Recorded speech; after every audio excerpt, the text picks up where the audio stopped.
Dr. Ravi Garg, Director Pioneer Immigration, ICCRC member authorized by Canada Government and Canada Embassy। मेरी तरफ से सबको good morning, नमस्कार और सत श्री अकाल। आज हिंदी में हम बातचीत करेंगे और वीज़ा अपडेट्स, कनाडा में वीज़ा के लिए बातचीत और डिस्कशन करेंगे।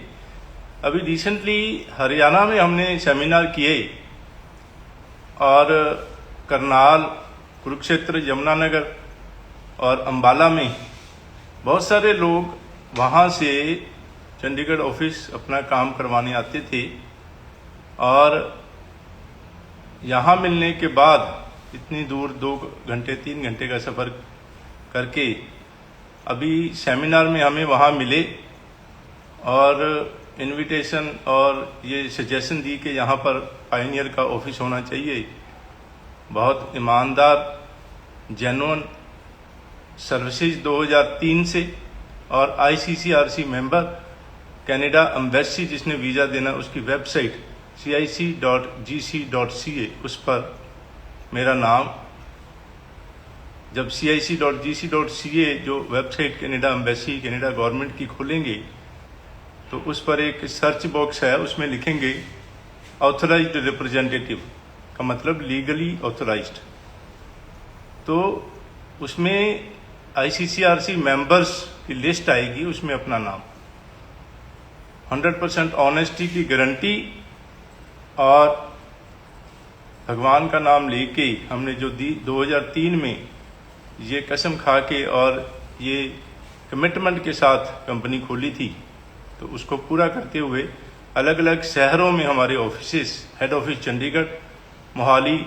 लुधियाना, मोगा, फिरोजपुर, अमृतसर, जलंधर, बठिंडा, बरनाला और हरियाणा में भी ऑफिसेस जल्दी खोलने की इच्छा है। आई होप जल्दी खोलेंगे। वीज़ा रिजल्ट्स आ रहे हैं इस वक्त सितंबर इनटेक के लिए भी और जनवरी के लिए भी, क्योंकि जनवरी की फाइल्स काफ़ी समय पहले हमने तकरीबन 2 महीने पहले एम्बेसी में लगानी शुरू कर दी थी। अभी जनवरी के भी वीज़ाज आ रहे हैं और जिनके पेंडिंग है आई होप जल्दी आ जाएंगे। कुछ स्टूडेंट्स के अभी भी इवन सितंबर इनटेक के भी पेंडिंग है। एक आम क्वेश्चन होता है कि कितने दिन में रिजल्ट आ जाएगा। कुछ के पेंडिंग है तो पहला सवाल होता है कि कितने दिन में रिजल्ट आने की संभावना है। तो फ्रॉम माय एक्सपीरियंस, जो इतने 2003 का मतलब 18 साल के, मोर देन 18 इयर्स के एक्सपीरियंस से ये जवाब है कि हमारे अभी रिसेंटली जो कुछ के जो रिफ्यूज्ड केसेस को हमने दोबारा अप्लाई किया तो उनका तकरीबन 5 दिन में वीज़ा आ गया। सो 5 दिन से लेके और महीना 2 महीने, आम जो जनरल टाइम है तकरीबन 6 से 8 हफ्ते हम कह सकते हैं, ज़्यादा भी लग सकते हैं, क्योंकि ये जो आजकल फाइल्स ऑनलाइन लग रही हैं और ऑनलाइन का मतलब इंटरनेट से फाइल्स लगेंगी, फिजिकल कॉपीज पेपर फाइल नहीं एम्बेसी में जमा होंगी। और वो ऑनलाइन फाइल्स एम्बेसी जो है अपनी अलग अलग मिशंस का मतलब अलग अलग ऑफिस, ऑटवा है, कनाडा के अलग अलग ऑफिस हैं उनके एम्बेसी के, और भी कई कंट्रीज में हैं ऑफिस, तो वहाँ भेजते हैं जहाँ पर उनको काम कम होता है और वहाँ पर ये प्रोसेस होती हैं फाइल्स। तो डिपेंड करता है कि वहाँ पर वर्कलोड कितना है, कितनी फाइल्स ऑलरेडी गई हुई हैं और आपकी जिस फाइल पे कोई वीज़ा ऑफिसर काम कर रहा है, जिसको डेलीगेट हुई है वो फाइल, वो छुट्टी पर चला गया या कुछ ऐसा कारण हुआ कि आपकी फाइल डिले हो सकती है। ऑफ कोर्स तकरीबन 6 हफ्ते के बाद अगर रिजल्ट पेंडिंग होता है, नहीं आता, तो हम एम्बेसी को रूटीन में रिमाइंडर्स भेजते हैं। अभी काफ़ी रिजल्ट्स आ रहे हैं और वीज़ा सक्सेस रेट काफ़ी ज़्यादा है, काफ़ी वीज़ा आ रहे हैं। Overall 6 not less than 5.5 in 1 module. 1 में 5.5 होने चाहिए, ज़्यादा में नहीं। 2 में 5.5 है तो रिस्क आएगा का मतलब वीज़ा सक्सेस रेट काफ़ी कम हो जाएगा। तो पीटीई टोफल जो स्टूडेंट्स आइलट्स नहीं क्लियर कर पाते का मतलब जितने बैंड्स मैंने कहा नहीं ले पाते, मेरी उनसे हालांकि ये खास एडवाइस के आइलट्स प्रेफर्ड है, आइलट्स करना ज़्यादा अच्छा है। लेकिन जो स्टूडेंट 2-3-4 बार आइलेट्स दे चुके हैं, नहीं उनके बैंड्स आ रहे, वो पीटीई या टोफल भी कर सकते हैं। ये भी एम्बेसी मानती है, रिकग्नाइज करती है, लेती है, और हम एम्बेसी में फाइल लगा सकते हैं और वीजा भी आ रहे हैं। डुओलिंगो जो है वो कॉलेजेस ले लेते हैं, लेकिन एम्बेसी एक्सेप्ट नहीं करती। डुओलिंगो टेस्ट इजी है, घर पे बैठ के कर सकते हैं। जिनको सिर्फ कॉलेज में जल्दी एडमिशन लेनी है, या जिनका वीजा लग चुका और नया वीजा, नई एडमिशन जो है सेकंड 1 ईयर प्रोग्राम लेना है कनाडा में जाने के बाद, या कुछ लोग यहाँ से पढ़ रहे हैं तब भी सेकंड 1 ईयर प्रोग्राम लेना है, तो सिर्फ कॉलेज में एडमिशन के लिए डुओलिंगो कर सकते हैं, क्योंकि सेकंड 1 ईयर एडमिशन के लिए एम्बेसी को आइलेट्स की रिक्वायरमेंट नहीं होती। तो जनवरी के लिए इस वक्त एडमिशन चल रही हैं और काफ़ी कॉलेजेस ऑलरेडी फुल हो चुके हैं। मई के लिए भी कुछ कॉलेजेस ओपन हो चुके हैं, इस वक्त एडमिशन चल रही हैं, कुछ कॉलेजेस फुल भी हो गए हैं, और सितंबर इनटेक भी शुरू हो गया, उनकी एडमिशन शुरू हो गई हैं। सो डिपेंड करता है कि हम कहाँ जाना चाहते हैं स्टूडेंट्स, और उसमें भी ये सारी जो बातचीत हम कर रहे हैं उसकी एडवाइस के लिए, बातचीत करने के लिए, स्टूडेंट्स को गाइडेंस देने के लिए अलग अलग शहरों में हम सेमिनार करते हैं, और वहाँ पर हमारी काउंसलिंग टीम, मैनेजमेंट टीम और फाइलिंग टीम और मैं खुद जाकर स्टूडेंट्स और पेरेंट्स को मिलता हूँ और उनको हर तरह की गाइडेंस, जिसमें ये कि उनका जो प्रीवियस एजुकेशन क्या है, आगे उनके लिए रेलेवेंट प्रोग्राम कौन सा है, उनके मार्क्स देखने जरूरी हैं, पिछली जो उनकी एजुकेशन है उसमें किन सब्जेक्ट्स में मार्क्स लो हैं, किन में ठीक हैं, उससे रेलेवेंट प्रोग्राम। ग्रेजुएट है तो सिर्फ पोस्ट ग्रेजुएट प्रोग्राम में ही स्टूडेंट्स को भेजना जरूरी है, पोस्ट सेकेंडरी प्रोग्राम में रिफ्यूजल होगी। मुझे जो है सेमिनार्स में बहुत सारे स्टूडेंट्स ऐसे मिलते हैं जिनकी रिफ्यूजल आ चुकी होती है। ग्रेजुएट्स को पोस्ट सेकेंडरी प्रोग्राम दे दिया जाता है कि general formula which make sense, का मतलब कि ये देखने की बात है कि ग्रेजुएट तो पोस्ट ग्रेजुएट में ही जाएंगे। ऑफ कोर्स कॉलेजेस जो हैं ग्रेजुएट्स को पोस्ट सेकेंडरी प्रोग्राम्स में भी एडमिशन दे देते हैं, लेकिन एम्बेसी जो है वो देखती है कि क्या आपका प्रोग्राम जो आपने चुना है, जिसको पढ़ने के लिए आप जा रहे हैं, क्या वो ठीक है आपके लिए, हायर लेवल होना चाहिए या स्पेशलाइजेशन होनी चाहिए। So even MCom, MCA, MTech, MBA, जितने भी मास्टर्स हैं वो MSc physics, MSc chemistry, MSc mathematics, और जितने भी मास्टर्स हैं वो ये सोचते हैं कि यहाँ पर हमने मास्टर्स कर लिया तो अभी स्टडी वीजा पे कैसे जाएंगे, क्योंकि PR is very difficult. Express entry में ही पीआर होगी या जॉब ऑफर के through, which is really very difficult, क्योंकि उसका तो पॉसिबिलिटी कनाडा से बाहर जॉब ऑफर लेना तो मुश्किल काम है। और एक्सप्रेस एंट्री में विदाउट जॉब ऑफर का मतलब ये कि आमतौर पे जो हम डिस्कस करते हैं, जो जिनकी एलिजिबिलिटी बनती है मास्टर्स के लिए, मास्टर्स पीआर के लिए किसी भी कंट्री से कनाडा में पीआर लेने के लिए, तो मास्टर्स होनी चाहिए या पीएचडी, 3 इयर्स का एक्सपीरियंस, 8777 बैंड, मतलब लिसनिंग में 8, बाकी जो है रीडिंग, राइटिंग, स्पीकिंग में 7 ईच, और एज जो है वो लेस देन 30 इयर्स होनी चाहिए। एज 30 इयर्स से अबव जाएगी तो उसके पॉइंट्स जो है लो हो जाएंगे। सो अगर आपकी पीआर नहीं आपकी एलिजिबिलिटी बनती, और अभी तो 1 साल से के करीब हो गया है, अभी आउटसाइड कनाडा से एक्सप्रेस एंट्री के लिए, पीआर के लिए फाइल्स नहीं ली जा रही, तो अगर आपके पॉइंट्स बन भी जाएं तो देखना पड़ेगा कि कब जो है उनका ये फाइल्स पिक करेंगे। लेकिन अगर आपकी एलिजिबिलिटी नहीं बनती, या हमें लगता है कि पता नहीं उठाएंगे, आपकी एलिजिबिलिटी बनती भी है, पॉइंट्स बनते भी है, तो हमें लगता है कि पता नहीं कब उठाएंगे फाइल्स और आपकी एलिजिबिलिटी खत्म हो जाएगी, तो स्टडी वीजा पे जा सकते हैं। 8-10 साल तक का गैप जो है, ऑफ कोर्स 6 ईयर्स से अबव, 7 ईयर्स से अबव जो है रिस्क आना शुरू हो जाएगा वीजा का, लेकिन 8 to 10 ईयर्स का गैप एक्सेप्टेबल है और स्टडी वीजा पे जा सकते हैं। मास्टर्स भी जो है specialized program, project management, supply chain management, international business management और बहुत सारे प्रोग्राम्स ऐसे हैं जिसमें स्पेशलाइजेशन के लिए हम भेजते हैं स्टूडेंट्स को। कोई चिंता की जरूरत नहीं है। With our experience we know कि कौन से प्रोग्राम सूटेबल हैं। तो इसी तरह से जो स्टूडेंट्स जानना चाहते हैं कि कहाँ पर पढ़ने के बाद पीआर आसान होगी, जो लोग अफोर्ड कम करते हैं, खर्चा कम करना चाहते हैं, कम फीस वाले कॉलेजेस और प्रोग्राम्स जैसे कि लैम्पटन कॉलेज टोरंटो या मिसिसागा में है, Cape Breton University Sydney City Nova Scotia province में है, सीएनसी जो है कॉलेज ऑफ न्यू कैलेडोनिया वो Prince George City British Columbia में है, केपीयू जो है Kwantlen Polytechnic University Surrey British Columbia Vancouver के पास है, NBCC New Brunswick Community College Moncton city और न्यू ब्रंजविक प्रोविंस में है। सो ये काफ़ी लो जो फीस वाले कॉलेजेस और काफ़ी सारे प्रोग्राम्स हैं, और भी बहुत सारे हैं जिनकी लिस्ट हमारे पास है। और आप लोग अलग अलग जो ऑफिस का नाम मैंने लिया वहाँ पर जाके जो काउंसलर्स मैनेजर्स मेरी गाइडेंस से काम करते हैं, ट्रेनिंग है होती है उनके साथ मिल के आप ये डिस्कशन कर सकते हैं। और सेमिनार्स में मुझे भी मिल सकते हैं। सेमिनार्स अलग अलग सिटीज़ में हम अभी बहुत सारे सिटीज़ में लगा के हटे हैं और अभी आगे हम लगाने वाले हैं।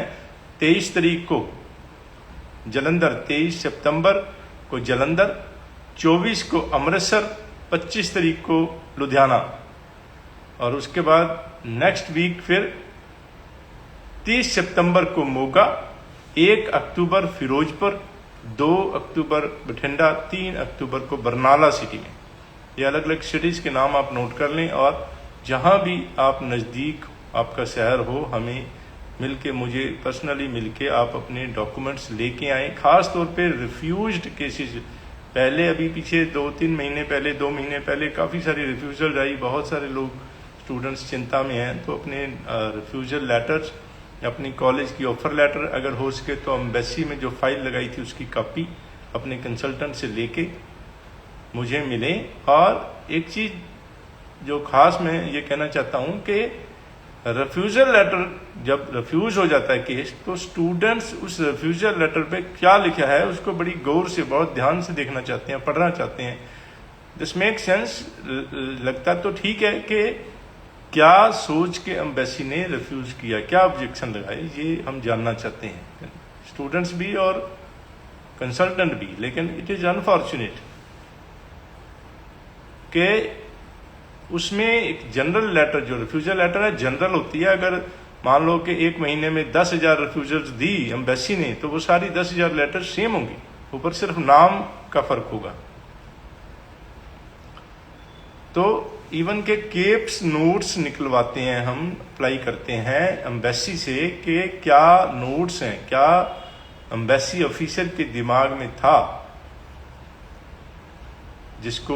जिसके कारण रिफ्यूज किया एम्बेसी ऑफिसर ने, ये जानना चाहते हैं पॉइंट्स क्या थे। लेकिन अनफॉर्चुनेटली ज़्यादातर 10 में से 7-8 केसेस में केप्स में कुछ खास नहीं लिखा होता, जनरल होते हैं कि मुझे लगता है कि स्टूडेंट वापस नहीं आएगा, इसलिए मेरा जो मुझे लगता है कि ये जायज़ एप्लीकेशन नहीं है, जेन्युइन एप्लीकेशन नहीं है, इसलिए मैं रिफ्यूज़ करना चाहता हूँ, क्योंकि स्टूडेंट वापस नहीं जाएगा और यहाँ रुक जाएगा। अगर उसको जो है यहाँ पर अगर रिफ्यूज़ किया, अगर उसको वीज़ा दिया गया, यहाँ पर कनाडा में आने के बाद वापस इंडिया या दूसरे कंट्रीज में वापस अपनी कंट्री में नहीं जाए। सो ये तो एक जनरल बात है जिसको सेटिस्फाई करना मुश्किल भी है।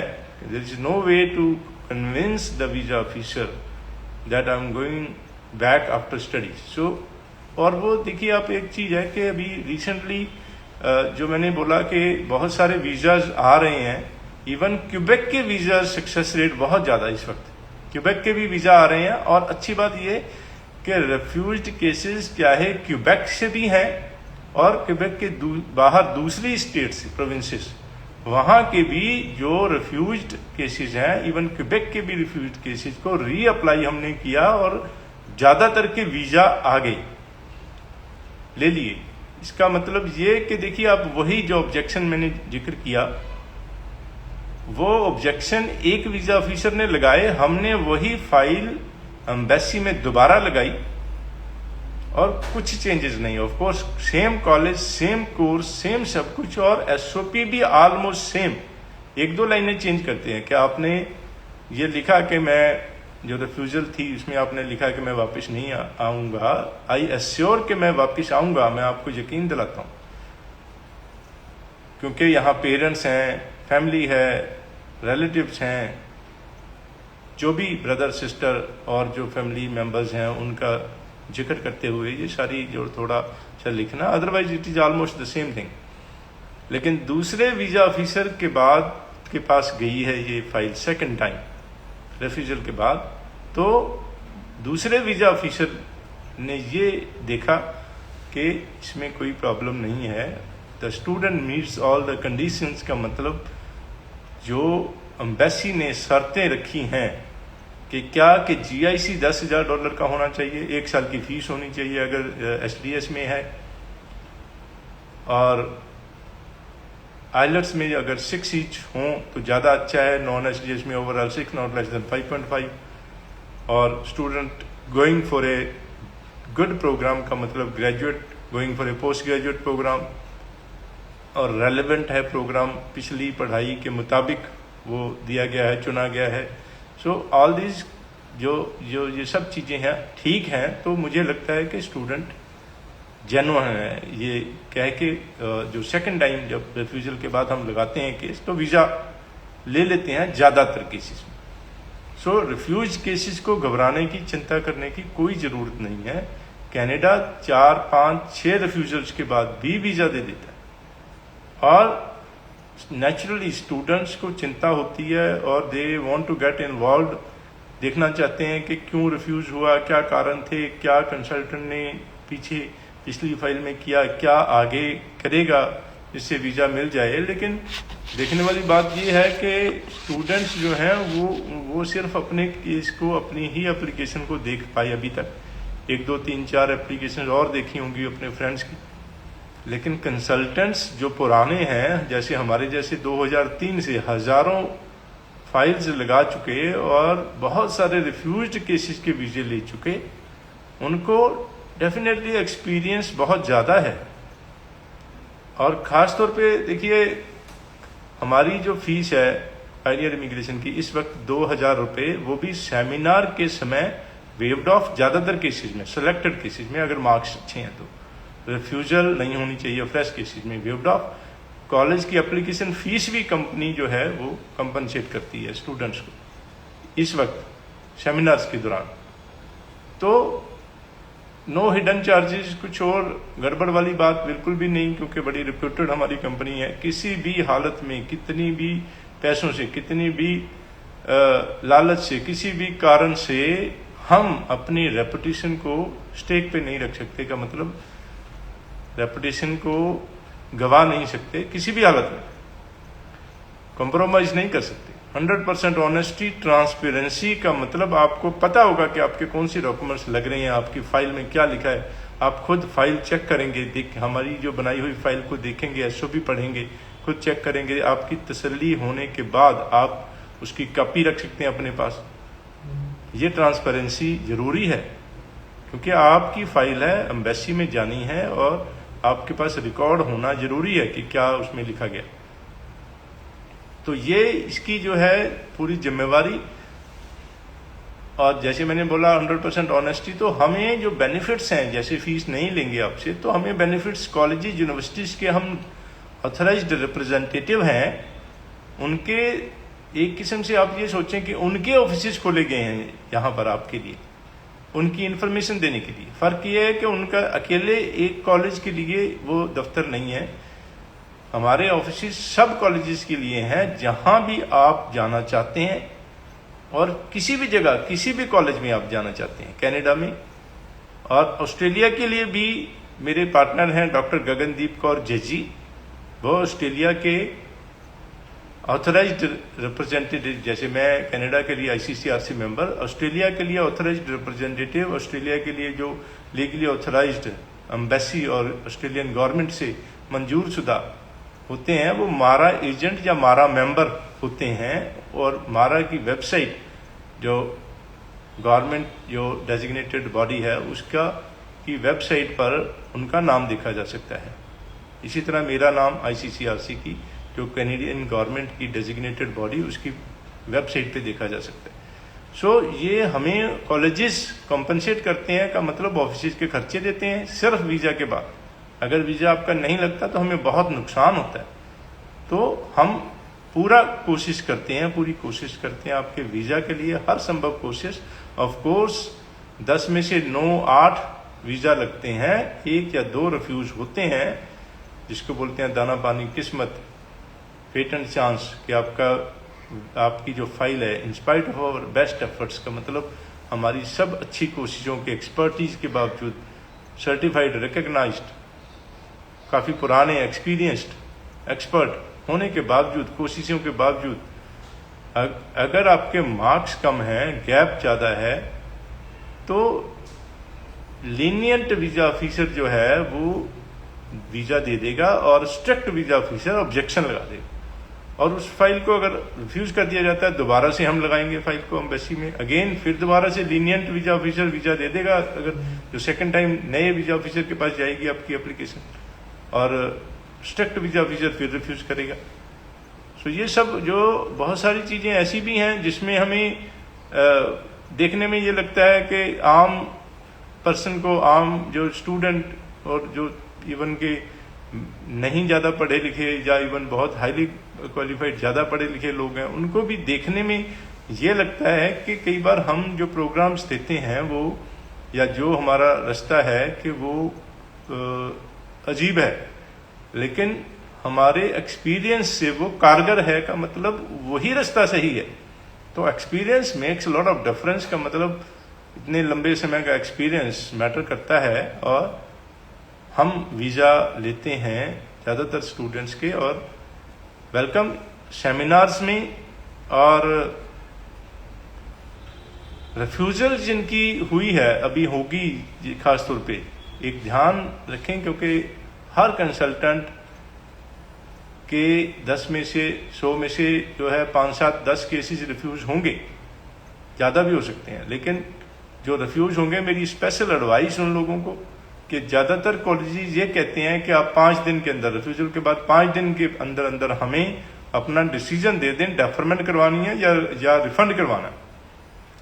कोई कॉलेज 5 दिन देता है, कोई हफ्ता, कोई 10 दिन। तो ध्यान रखें कि इमीडिएटली 1 या 2 दिन में कोशिश करें, सेम डे आप डिसाइड कर लें कि आप क्या करना चाहते हैं, आगे उसी केस को नेक्स्ट इनटेक में डेफरमेंट करवा के या रीअप्लाई करवाना चाहते हैं, या अपने पैसे वापस मंगवाना चाहते हैं, रिफंड करवाना चाहते हैं, और इमीडिएटली अपने कंसल्टेंट को बताएं। कंसल्टेंट जो है आपके कॉलेज को इमीडिएटली रिफंड या डेफरमेंट जो भी करना है उसके लिए रिक्वेस्ट भेज देगा।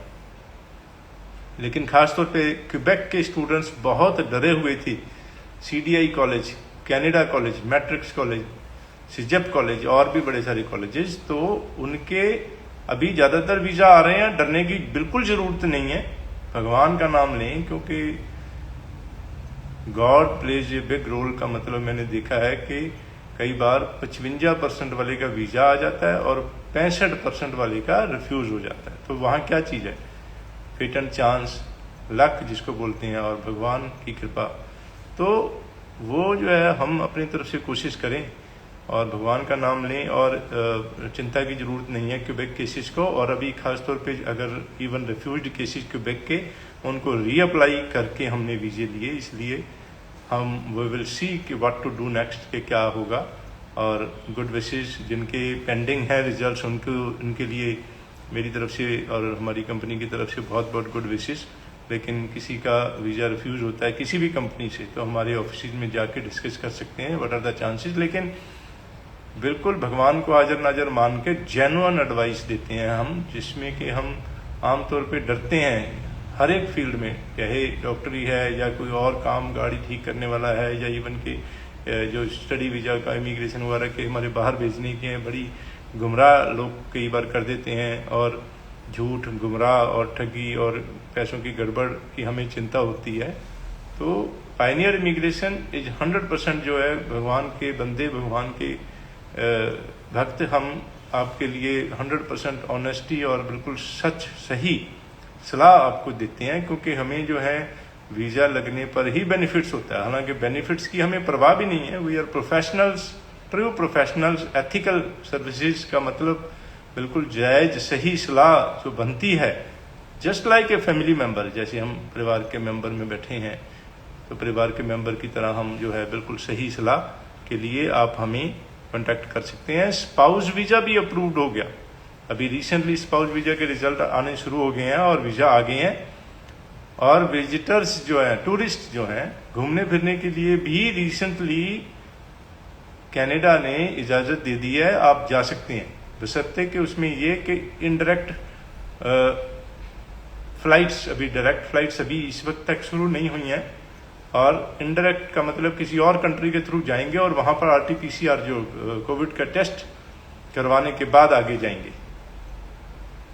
विजिटर वीजा की जो 9 सितंबर से पहले फाइल्स लगी थी, उनको कनाडा एम्बेसी ने एक इंस्ट्रक्शन दी है कि कुछ उनका शायद टेक्निकल रीजन होंगे।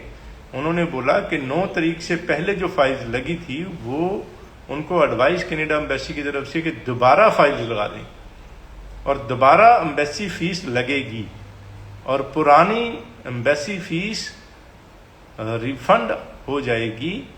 ऐसे चांसेस हैं, गारंटी नहीं है। तो आप अपने कंसल्टेंट से, जहां भी आपने विजिटर वीजा की फाइल लगाई 9 तारीख से पहले, उनसे बातचीत करके दोबारा फाइल लगा दें अपनी।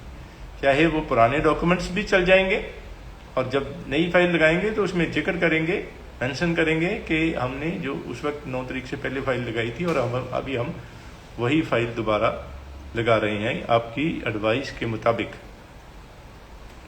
जनवरी इनटेक के लिए जैसे मैंने बोला कि स्टूडेंट्स जो है जल्दी अप्लाई कर लें। बहुत कम कॉलेजेस में कम सीट्स हैं।